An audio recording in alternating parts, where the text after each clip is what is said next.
Oh, well, hello there. I'm Nate Jackson. These are the Criterion Collection reviews. Sorry, I was just sniffing my rice because it's number 39, Branded to Kill. The next entry featuring Seijin Suzuki, the trippy Japanese artist. The trippy guy. The really trippy guy. Makes his protagonist sniff rice. So I guess I might as well sniff rice with them. There you go. So, man, apparently this is the one that got him fired. But anyway, 1967, 91 minutes, black and white Japanese. Go. So, let's talk about this film. Because, well, I can't really say much about this one because it's just so bizarre. And basically, it's about a hitman who is the third, the number 3 hitman or something like that.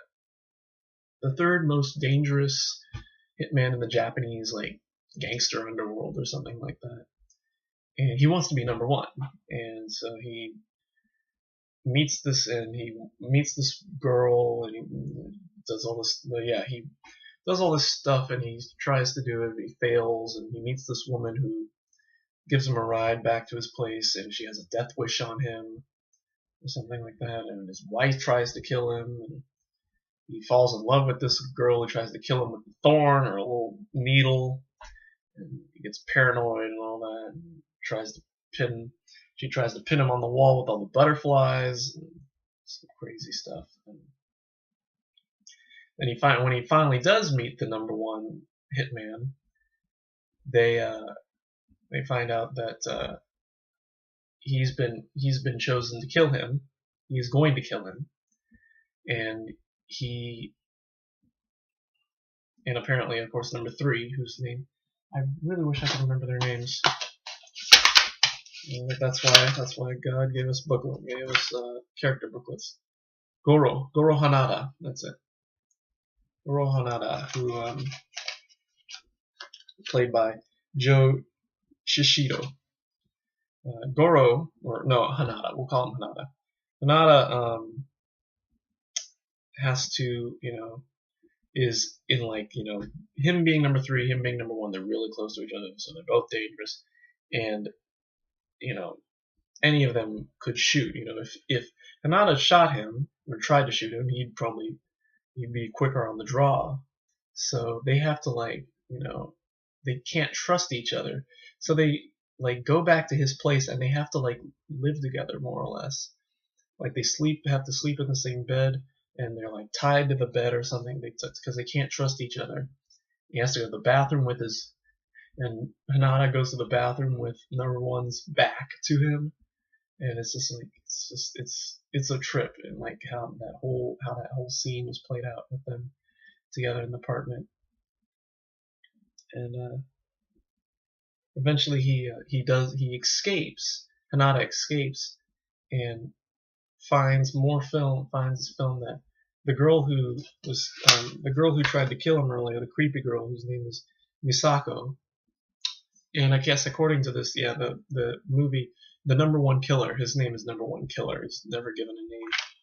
Misako has been kidnapped, and because he's fallen in love with her, he'll do anything to save her. And of course, now that he killed his wife because she tried to kill him and went all crazy and ape shit and all that. So all he wants to do is save her, and so he goes to he goes to this gymnasium and waits and waits and waits and waits and waits until a tape recorder comes on and starts to mock him. And he's already been losing his sanity by this point. There's been a lot of scenes earlier where he's been seeing things in the past, things that really threw him the wrong way and all that. And so by this point, he's really shaken up.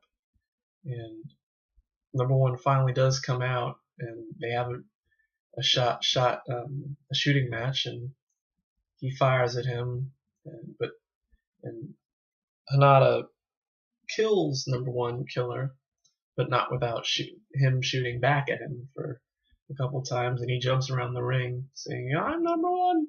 Who's number one? I'm number one. Dropping the DVD. I am number one. Misako comes out and instinctively kills her, and he falls over the ring, dies, and that's the end of the film. So, yeah. Let's talk. I mean, so that's the basic plot. Now let's talk a little bit about the content and how Suzuki took this. Now, this is one of the most abstract, like, surreal films you could see, because there's so many, like, the plot. There's a plot here. There's a basic plot. It makes more or less a lot of sense, but Suzuki just goes about it in such a roundabout way with, like, the idea, the imagery of the butterfly, and like the idea, like the graphic nudity, the sex scenes, and and obviously, I mean, one of probably the most infamous ideas is that Hanada apparently gains some kind of sexual energy from sniffing rice. And it's a bit of a plot point at the beginning.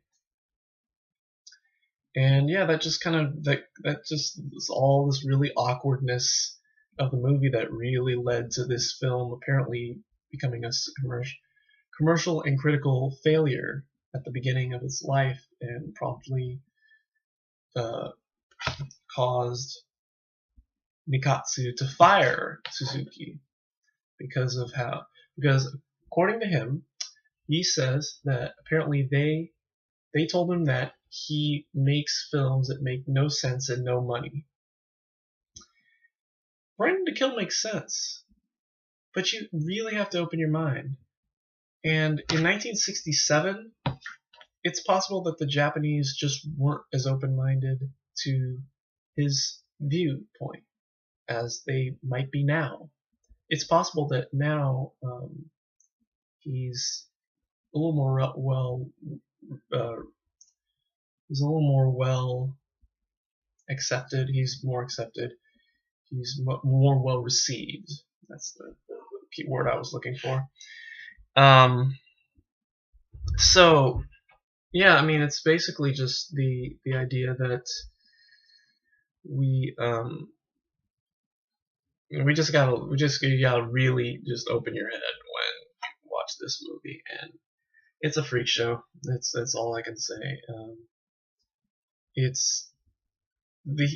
I think, like, as far as it says, from a cookie cutter studio script, Suzuki delivered this brutal, hilarious, and visually inspired masterpiece. Brutal, yes. Visually inspired masterpiece, yes. Hilarious, I don't know. It's probably unintentional, but anyway, there you go. Anyway, Brandon to Kill. Okay, what do I rate it? I give this one an A-, just because of how, I'm kind of tripped out about how he just took a lot of chances with this one, and because the script was so, I think, a little less out of place than Tokyo Drifter. Tokyo Drifter had a little more solid idea of what it was supposed to be, but this one had a little more came up with a little more improvisation, or allowed Suzuki a lot more improvisation. So yeah, I liked it a little more because of all the weirdness and just the straight, and also it didn't have a really annoying song playing over and over and over and over and over again. It does have a really annoying song, but it isn't like a plot point in the song in the movie. And in fact, there are a lot of scenes that most of the movie has no music, and I think that's really trippy. And there's a scene, in fact, I think there's one scene where Hanada and the number one killer are driving, and there's no sound apart from their speech. No, like, road, and it's just them sitting in, like, what is obviously just a cutout car, and they're just sitting there and they're just talking. It's just quiet as hell, and that was a nice touch. So Brandon to Kill gets an A-, so check it out. Yeah. So as you can tell, I only have the 99 edition, so I don't have the recent 2011 Criterion reissue. which does have more supplements. This one just has an interview, the continuation of the interview that he did, Suzuki did, that was included on Tokyo Drifter from '97 in New York. That's the only one that's on there. On the 2011 reissue, it has the same one, um, the Branded to Kill part of the interview from 2011 with Suzuki and the associate director, or associate producer, I forget which one. So yeah, I guess they're just talking about Branded to Kill on that, as well as the '97 interview, and also an interview with Jim, whatever his name is. What's this guy's name? Joe Shishido, who played Harada. Hanada, not Harada. So yeah, so hopefully sometime. I mean, I might get this one. So hopefully when I get it, I'll check out the interviews and give my little 2 cents on what they have to say. The Suzuki '97 interview is really cool. Of course, I think he's really funny. He's really insightful in that interview, and it's got a little like bonus scene where they're out. They're like he and the interviewer are out on like a night on the town with his translator and or something. And he's just a little more human side. He's just kind of a really funny guy.